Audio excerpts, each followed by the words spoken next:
दोस्तों, हम हर हफ्ते बड़ी मेहनत से आपके लिए एक दिल दहला देने वाली एनिमेटेड हॉरर स्टोरी बनाते हैं। तो अगर आप हमारी चैनल की कहानियां एंजॉय कर रहे हैं तो हमारे चैनल को सब्सक्राइब कीजिए और हमारी लेटेस्ट वीडियोस की नोटिफिकेशन के लिए बेल आइकन दबाना मत भूलना। एक रात सारा अपने 12 साल के बेटे एंडी के साथ उसके फ्रेंड के बर्थडे डिनर से अपने घर वापस लौट रही थी, जब अचानक ही रास्ते में बहुत जोर से बारिश शुरू हो गई। देखते ही देखते वो बारिश एक तूफान में बदल गई और इस वजह से सारा के घर जाने के रास्ते में एक बहुत बड़ा पेड़ टूटकर गिर गया था। सारा अपने बेटे एंडी के साथ उस एरिया में नई नई शिफ्ट हुई थी, इसलिए उसे घर जाने का कोई दूसरा रास्ता नहीं पता था। तभी सारा की नजर थोड़ी ही दूर एक बहुत बड़े से मैंशन पर पड़ी। उस मैंशन के अंदर लाइट्स जल रही थी, इसलिए सारा को लगा कि शायद उस मैंशन में कोई रहता होगा जो उसकी मदद कर सके। सारा अपने बेटे एंडी को लेकर उस मैंशन तक पहुंच गई। सारा ने उस मैंशन की बेल बहुत बार बजाई, मगर किसी ने दरवाजा ही नहीं खोला। लेकिन फिर वो दरवाजा अपने आप खुल गया।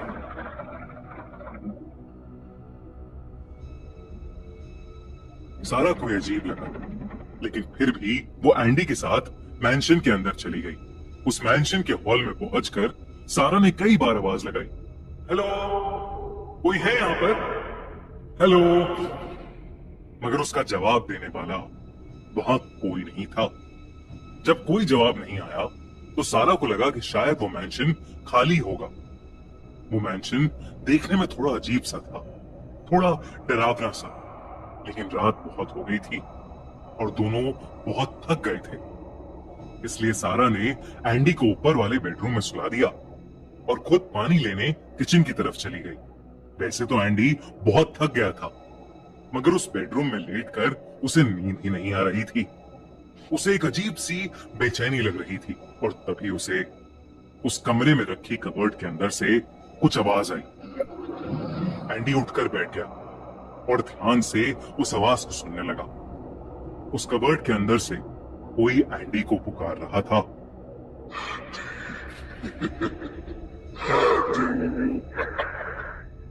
वहीं दूसरी तरफ सारा मैंशन के हॉल में पहुंची तो उसकी नजर वहां रखी एक पुरानी चेयर पर पड़ी। सारा उसी चेयर पर बैठकर पानी पीने लगी, लेकिन तभी वो चेयर अपने आप ही झूलने लगी।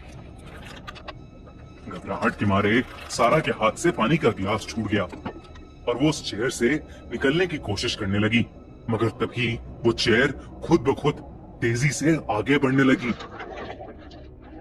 सारा किसी तरह उस चेयर से कूदी और उस हॉल के फ्लोर पर एक पुतले के पास जाकर गिर पड़ी।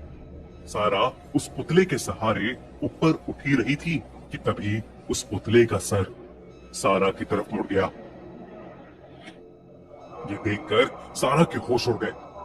डर के मारे वो ऊपर भागी। वहीं ऊपर बेडरूम में अलमारी से आ रही आवाजें सुनकर एंडी अब थोड़ा घबरा गया था। वो धीरे से उठकर उस अलमारी की तरफ जाने लगा, लेकिन उसकी नजर सामने लगे शीशे पर पड़ी।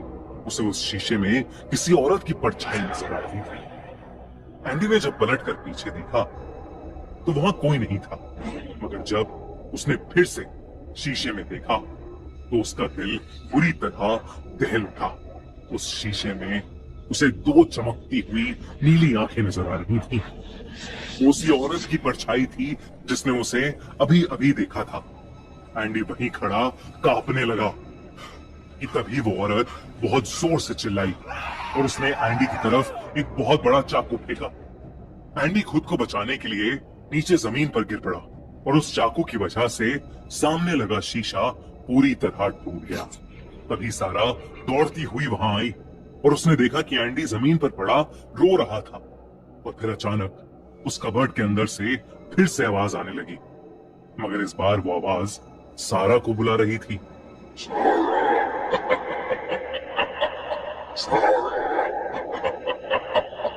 सारा को भी अब बहुत ज्यादा डर लगने लगा था।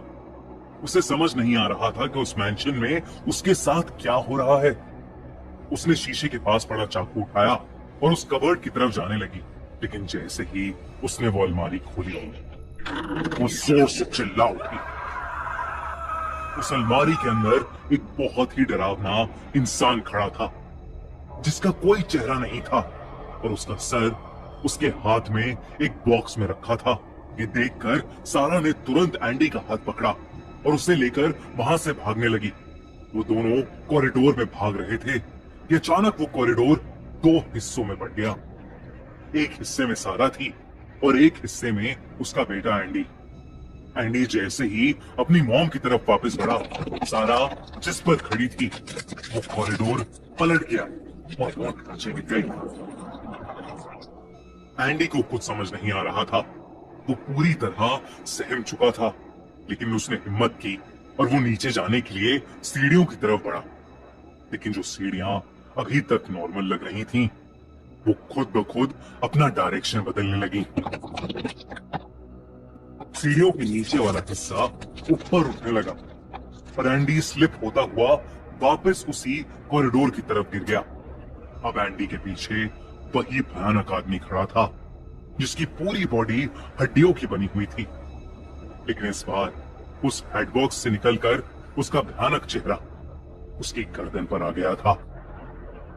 वो एंडी को देखकर जोर जोर से हंस रहा था और लंगड़ाते हुए उसी के पास आ रहा था। देखते ही देखते उस मैंशन की सारी लाइट्स फ्लिकर करने लगी और उस हॉल में ढेर सारी शैतानी आत्माएं जमीन के अंदर से निकलने लगी और वो सभी उड़ती हुई एंडी की तरफ बढ़ने लगी।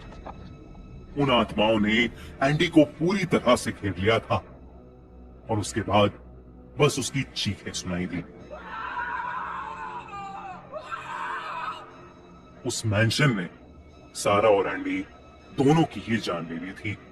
अब शायद उन सभी बाकी स्पिरिट्स के साथ सारा और एंडी की स्पिरिट्स भी हमेशा हमेशा के लिए उस मैंशन में कैद हो गई थी।